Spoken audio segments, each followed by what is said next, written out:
Welcome back. Now it's time for our weekly energy update with Dan McTeague, President of Canadians for Affordable Energy. Take it away, Dan. Well, thanks very much for that, Teresa. And yes, we're heading towards those warmer, balmy days of summer. Gasoline demand is still pretty strong, but the prices are not reflecting that. And so we're still dealing with gas prices that are at or just a little bit below where they were this time last year. It really doesn't matter where you are. By the way, I'm here at a mall waiting to get some things done for my daughters. So joining you from the interior part of the car. Nevertheless, very appropriately, always keeping my eye on gasoline prices. That's why I think right across the country, you're going to start to see a bit of upward movement, not just for gasoline, Teresa, but also diesel.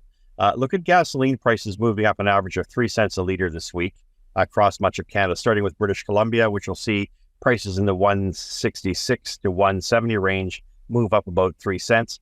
Vancouver, you saw prices turtle right down to 182, 183. Look for them to get back up to about $1.90 a litre by this time next week.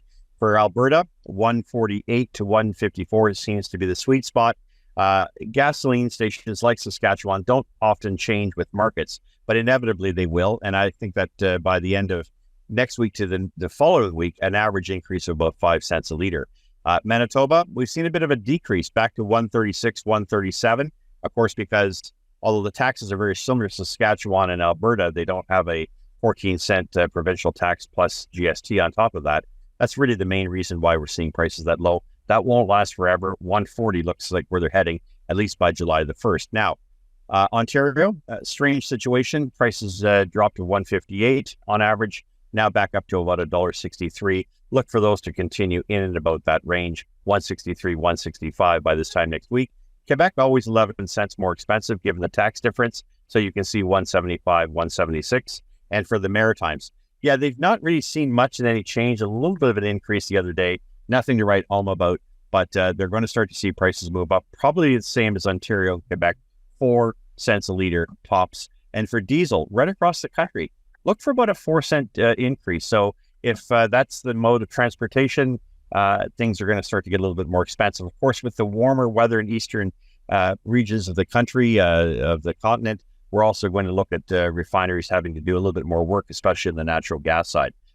Speaking of which, we've seen the federal government finally have to admit, throw in the towel, that not only our work at Canadians for Affordable Energy pointing out a massive hit to GDP, an increase of about $1,277 for the clean fuel standard for average families in Canada, we now have revelations that the parliamentary budget officer was correct, that suspicions that all of us have had that carbon tax is going to be extraordinarily damaging, reducing our economic GDP by about 1%. That's very similar to the clean fuel standard, which has only hit half of the provinces in this country, is going to make a real mess of things.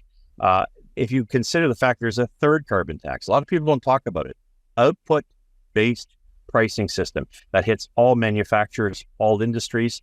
They either have to buy carbon credits or reduce the one molecule that we seem to be focusing on to the exclusion of all other forms of pollution, which makes this whole thing nonsensical. But that's really going to leave, I think, at the end of the day, a pretty significant hole in the economic outcome of the country. What I'm also looking at is, denialism by those out there who do not believe this will have an impact. Have to measure that against, lower productivity, cost of living crisis in Canada, made worse by the fact that this is going nowhere except to make the federal government a lot wealthier. And when you conclude that combined with the capital gains tax is going to be a draw on investment, at the end of the day, I think we're in for some pretty serious trouble.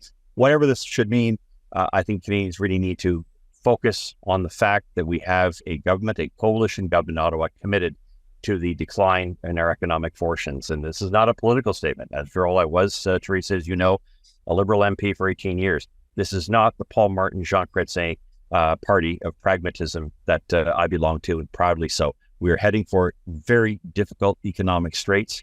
It was deliberate, it was unnecessary, and it has to change. Demand of your politicians that they get rid of these carbon taxes and net zero. Once that's said and done, I think we'll get back to rebuilding a great Canadian in which all of us can share this greatest prosperity.